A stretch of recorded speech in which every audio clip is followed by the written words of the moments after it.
Hello tout le monde, c'est Crispy. Alors aujourd'hui dans cette petite vidéo, je vais vous présenter deux espèces que j'ai reçues de chez Aestheticant. Allez, c'est parti pour la présentation.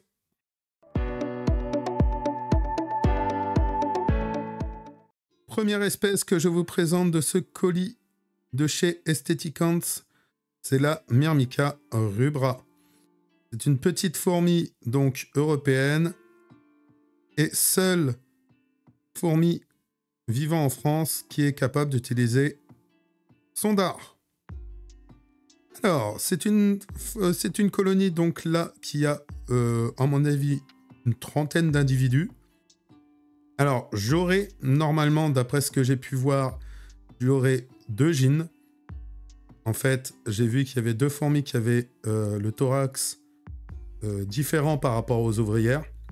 Donc, je prétends que ça soit les gînes. Elles sont littéralement de la même taille, hein. C'est très difficile de les identifier. Et si vous vous rappelez bien, dans mon élevage, j'en avais une déjà toute seule. Il ne pond pas. On verra après par la suite si ça sera le cas. Mais moi, je voulais vraiment en avoir une colonie. Et là, comme vous pouvez voir, c'est super actif. Ça se balade bien dans l'air de chasse. Dès qu'il y a un brin de lumière, ça sort. Il n'y a pas d'hésitation par rapport à ça. C'est une espèce que moi, je voulais à tout prix. Parce que, littéralement, c'est une espèce étant gosse, on observe beaucoup. On s'est beaucoup piqué quand on joue dans la terre. Enfin, quand je jouais dans la terre. Et je la voulais vraiment, vraiment, vraiment en élevage. Voilà, littéralement, pour ces petites Myrmica rubra. Donc, petite colonie qui, j'espère, a bien des gînes. Et pour moi, j'en ai deux. Donc, ça devrait aller par la suite. Il y avait un peu de couvain, mais pas tant que ça. On va voir si ça va être mieux par la suite. Alors, pareil, si vous pouvez remarquer, il y a des petites taches noires dessus. C'est parce que ils avaient mis de la terre. J'avais de la terre à l'intérieur. Et du coup, là, elles ont évacué toute la terre. Moi, j'ai retiré toute la terre de l'air de chasse. Les petits détritus que vous avez là, c'est des détritus de la mouche. Il y a juste là. Et franchement, elles sont super actives. Mais vraiment, vraiment, vraiment super actives. Voilà. Alors, je vais essayer de vous refaire voir une des ouvrières qui se baladait, juste là. Voilà. Qui manque une antenne. Je la vois toujours à l'extérieur. Celle-ci. Alors, par contre, elles n'ont pas aimé les petites mouches que j'avais, les petites drosophiles que j'avais mis là. Elles ont préféré les plus grosses mouches. Voilà pour la Myrmica rubra.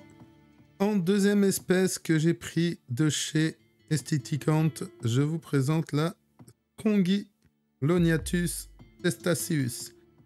Alors, c'est une fourmi parasite, donc qui a besoin d'une Tetramorium caespitum ou autre Tetramorium pour pouvoir vivre. Alors, pour vous la présenter, donc la gîne concernée, donc la Strongyloniatus, c'est celle qui est au-dessus de la plus grosse que vous avez. Je sais, c'est difficile à voir, mais c'est une toute petite fourmi. Là, on voit sa tête. On a du mal à la voir. Je voudrais bien que vous la voyez un peu mieux. Voilà, là, on la voit un peu mieux. Là, vous la voyez un peu mieux. Donc, c'est celle qui est toute petite, plus petite que la deuxième gîne. Donc là, dans ce tube, vous avez deux gînes de différentes espèces de fourmis. Donc, la Tetramorium, c'est la plus grosse. Et la Strongylionatus testaceus, c'est celle qui est beaucoup plus petite. Et qui est d'une teinte un peu rouge. Alors, j'ai 3 ouvrières dans la colonie. 3 ouvrières qui, pour moi, sont des ouvrières de Tetramorium.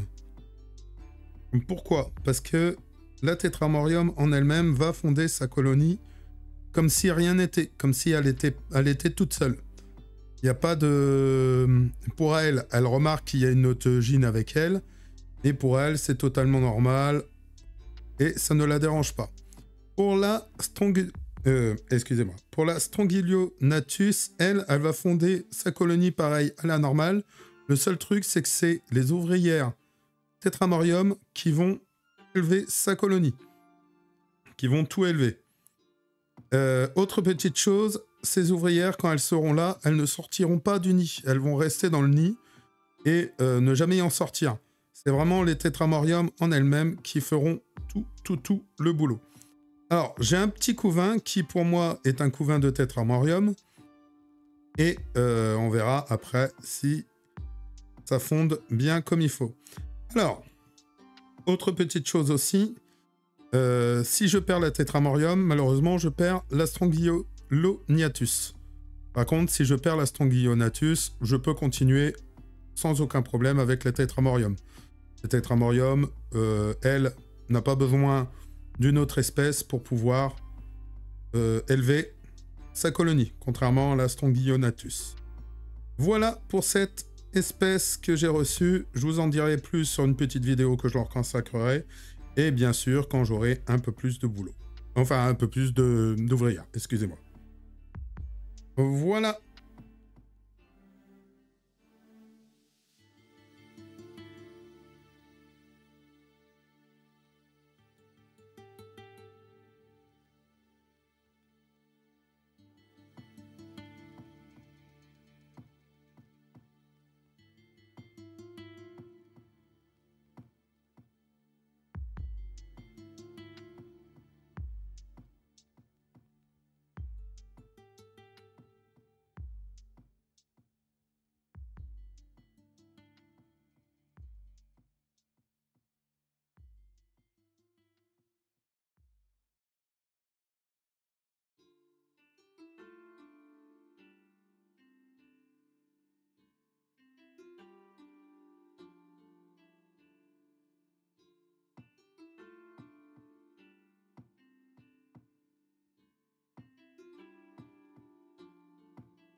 Voilà pour ces deux présentations d'espèces totalement différentes. D'un côté, vous avez la Myrmica rubra, donc qui est une fourmi que l'on connaît quand même pas mal, hein, qu'on peut voir assez en nature.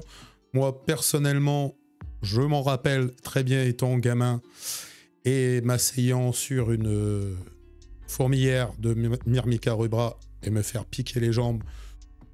Voilà, ça, je m'en rappelle très bien. Et de l'autre côté, vous avez donc la Strongylonatus testaceus, qui est une fourmi parasite, donc où je vais pouvoir élever deux colonies ensemble dans le même tube, et ensuite dans la même fourmilière, hein, voilà. Donc j'espère que cette petite présentation, enfin cette petite vidéo de présentation d'espèces t'aura plu. Pour ma part, on se retrouve comme d'habitude chaque dimanche à 15 h pour une nouvelle vidéo fourmi. Je vous dis donc à dimanche prochain pour une nouvelle vidéo. Ciao tout le monde!